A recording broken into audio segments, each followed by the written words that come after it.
A tea Thanksgiving, my parents sent me away and said, "This place isn't for losers." When I asked why, my mom said, "Your sister I's bringing her boyfriend to meet the family. She doesn't want you there, because your blue-collar job would embarrass her." I just said quietly, "I understand." 5 days later, they showed up at my door, furious. After finding out the truth, my sister's boyfriend was. "This place isn't for losers." That's what my mom told me flat out 3 days before Thanksgiving, like I was some stranger who didn't belong at my own family table. The reason? My little sister was bringing her boyfriend home to meet everyone, and apparently, my job fixing 18-wheelers and getting grease under my nails was too low class for the occasion. "He's from a well-off family," Mom said, "and Lily wants everything to go perfectly. You understand, right?" I just nodded. I didn't argue. I didn't cry. I didn't tell them that I'd already bought a scarf for Mom and a watch for Dad, or that I'd rearranged my work shifts to be there on time. I simply said, "I understand." But 5 days later, they showed up on my doorstep panicked after finding out the truth about Lily's boyfriend. And about me. I had just come home from a 12-hour shift at the shop, hands still stained with oil when I decided to call Mom. I wanted to ask what time dinner would start on Thursday, if I should bring my usual green bean casserole, or maybe finally try making that bourbon pecan pie from Grandma's old recipe. But the second Mom picked up, I knew something was off. "Erin, honey," she said slowly, her voice overly cautious, like she was walking a tightrope. "This year, things are a little different." I froze, still standing in the hallway with my boots half off. "What do you mean?" I asked. There was a pause on the line so long I thought the call had dropped. "Well," she finally continued, "Lily's bringing her boyfriend home for the first time. He's very successful, went to Harvard, works in venture capital, and she wants everything to go perfectly." I stayed silent. Mom hesitated, then delivered the final blow. "She's a little worried your presence might feel out of place. You know, your job, your style, my style?" She meant the flannel shirts, the ponytail, the hands that, no matter how hard I scrub, always seem to carry the scent of engine oil. "Lily just wants to make a good impression," she added quickly. "You understand, right?" I could have told her that I'd already bought her a scarf woven from alpaca wool, imported from Vermont, that I'd special ordered. A watch engraved with, "For Dad, thanks for teaching me to fix everything." Because even if we didn't talk much anymore, I remembered. I could have reminded her that I'd covered Lily's rent that one year she couldn't find work, no questions asked, but I didn't say any of that. Instead, I closed my eyes and said, "I understand," then I hung up.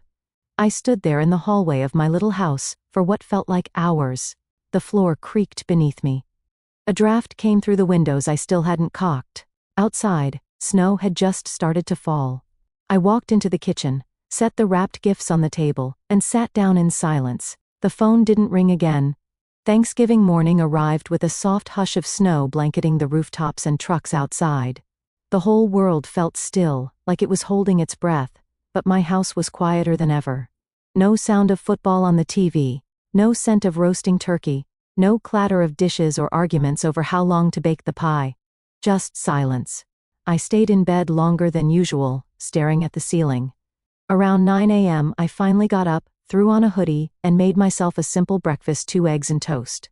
The scarf I bought for Mom still sat in its white gift bag on the kitchen table. I didn't touch it.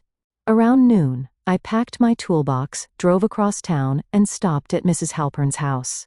She was a retired teacher I'd helped a few times before, with her old pickup and busted water heater. 2 days ago, she left me a voicemail saying her garage door opener was stuck again.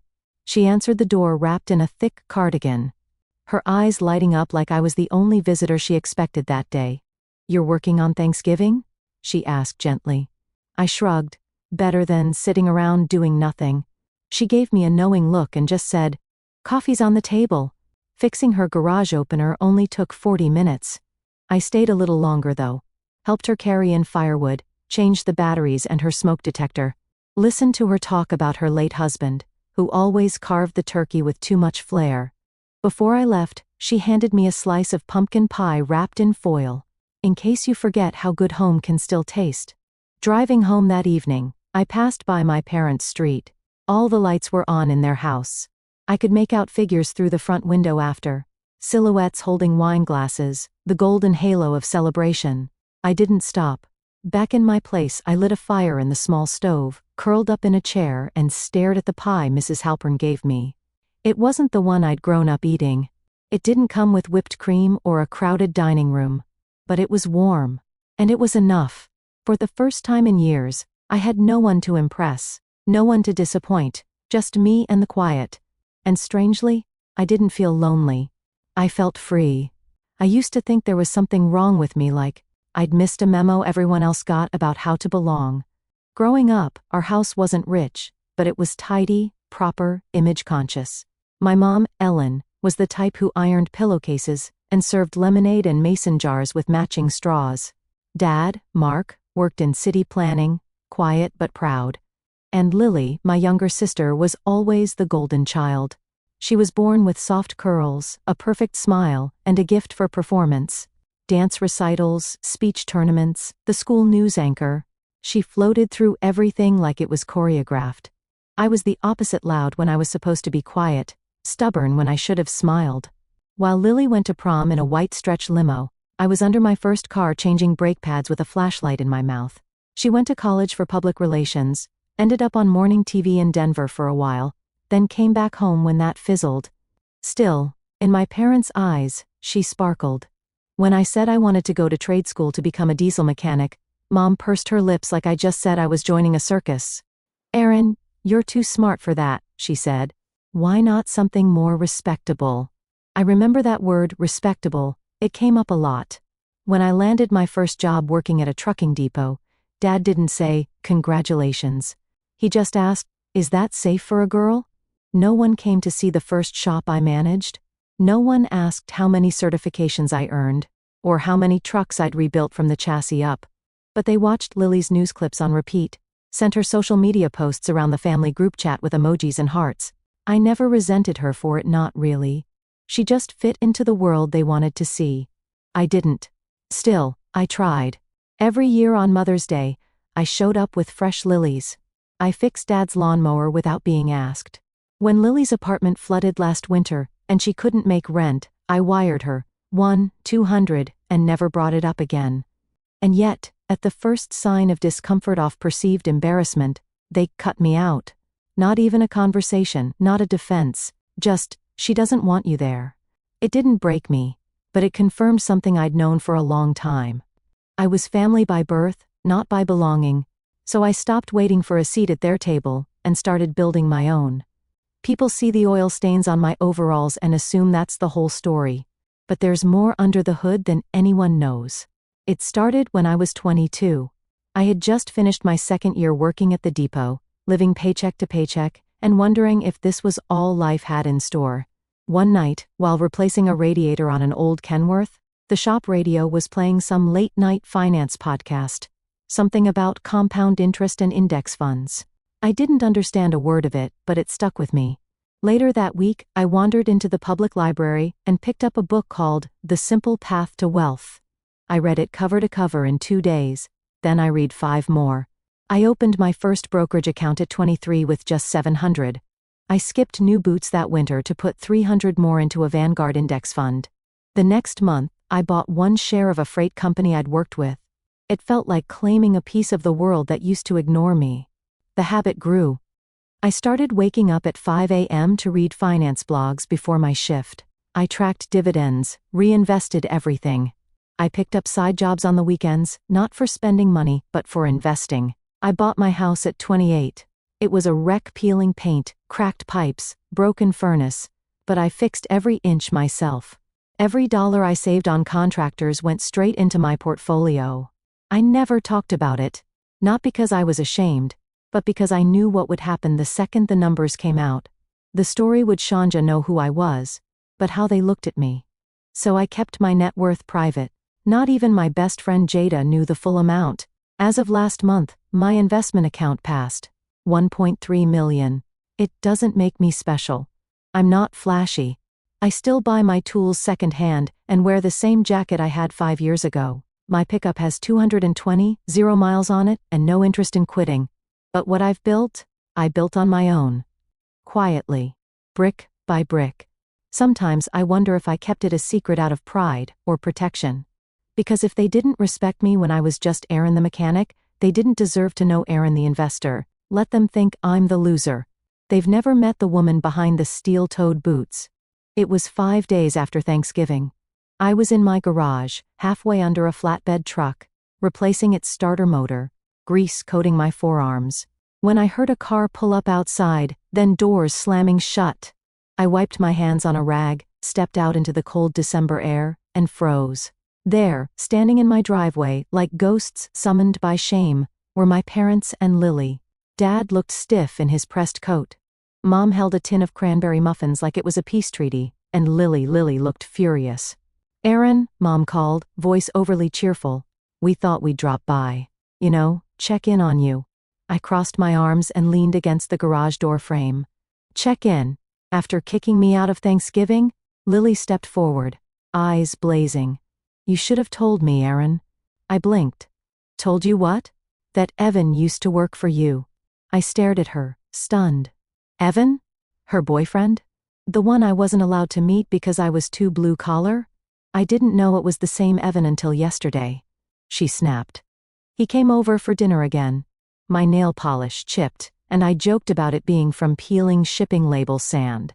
He laughed and said, "You'd never survive a shift with your sister." My chest tightened. "He told us everything," she continued, arms crossed, "about how you gave him his first real shot in the shop. How you trained him from scratch.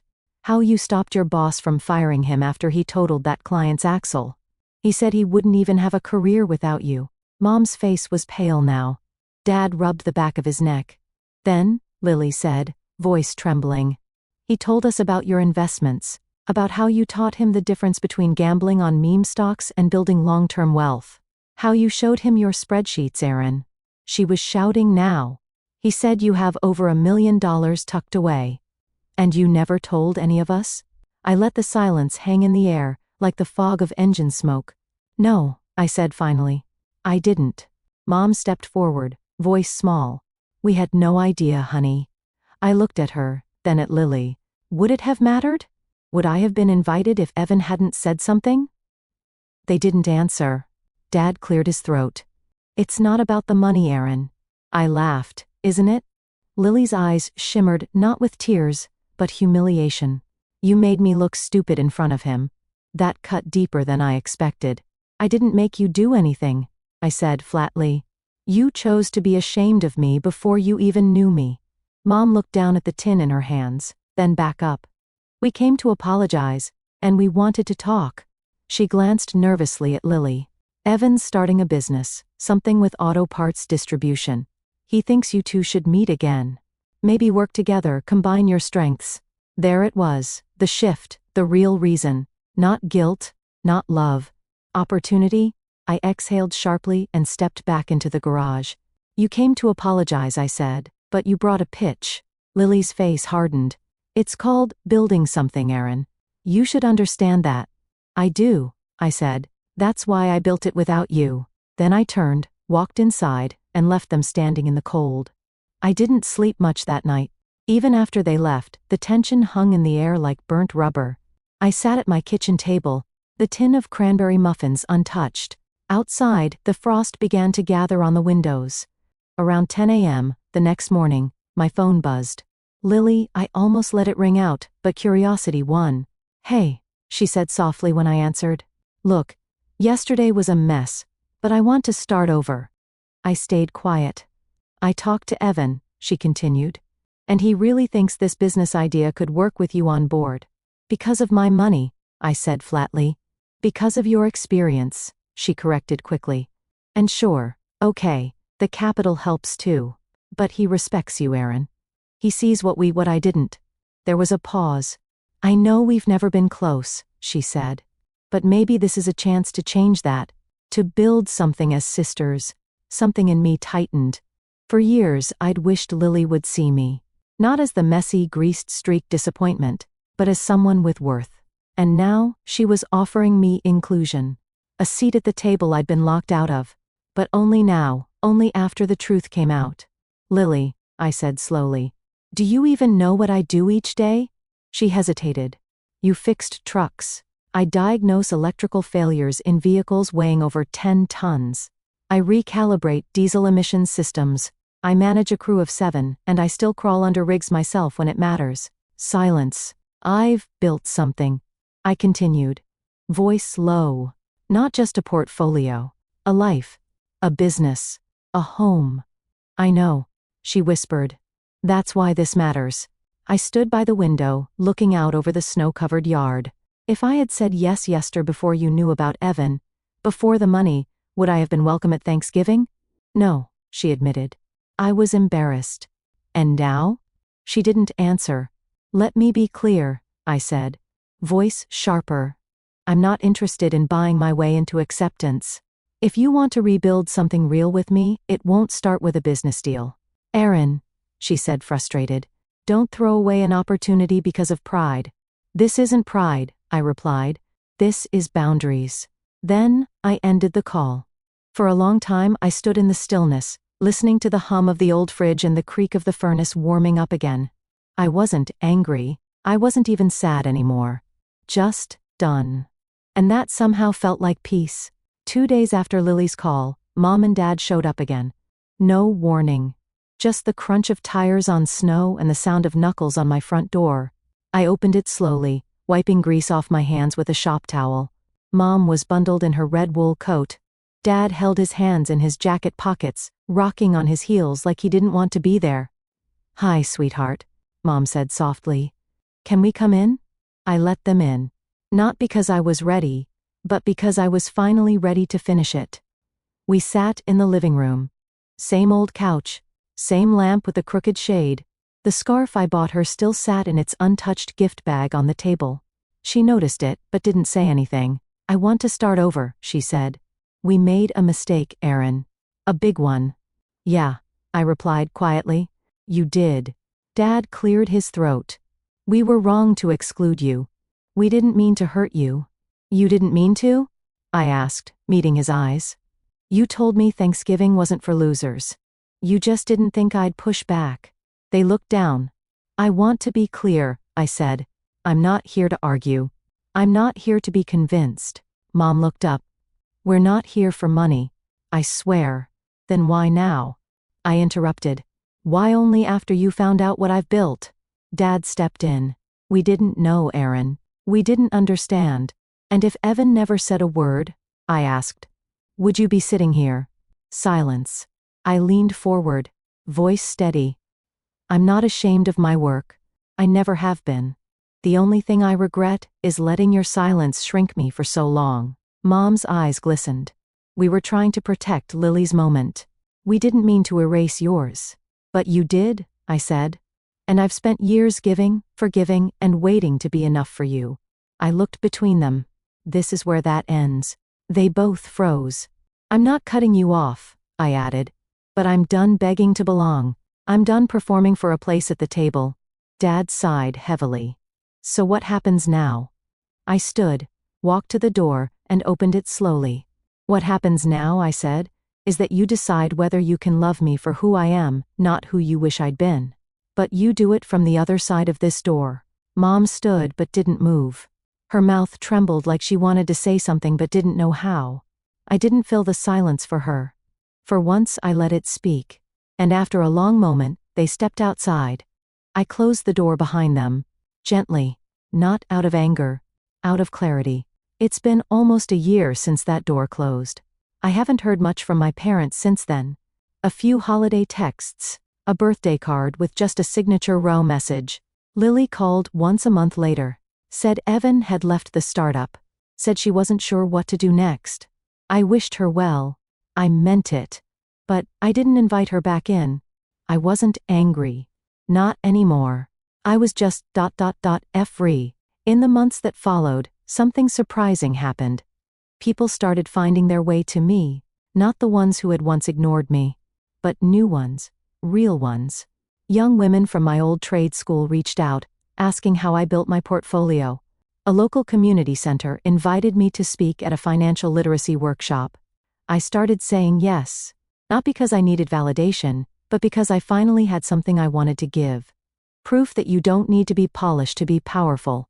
that you can build wealth with a wrench in your hand and motor oil under your nails. One day, after a session at the community garage, I found a note tucked under my windshield. It said, "Thanks for showing me that worth isn't something you need to prove. It's something you carry." I sat in my truck for a long time holding that note. Later that evening, I stood in my backyard, watching the apple trees I planted begin to bud. I'd always wanted a yard like this. Not big, not fancy, just mine. The kind of space where things could grow honestly. Jadamy, best friends since forever, pulled up in her beat-up Jeep with 2 coffees and a stack of donuts. "You working again?" she teased. "Always," I smirked, brushing sawdust off my sleeves. We sat on the porch, sipping coffee as the sun dipped low behind the rooftops. "You ever think about going back?" she asked gently. I didn't have to ask what she meant. "No," I said. "Not unless they see me without the $1 million. She nodded. "They probably won't." "I know." I looked at her. This person who never once made me feel small. Who saw me in overalls and steel-toed boots and thought, "That's strength. Not, that's failure." "You know what?" I said, smiling. "I finally feel like I'm not trying to fix the wrong engine anymore." Jada laughed, tossing a donut hole in my direction. That's the most mechanic way I've ever heard someone say, "I found peace." But she wasn't wrong. I wasn't fixing them anymore. I was building me. Not the version my parents wanted, or the one Lily could parade around, but the kind that could sleep easy at night.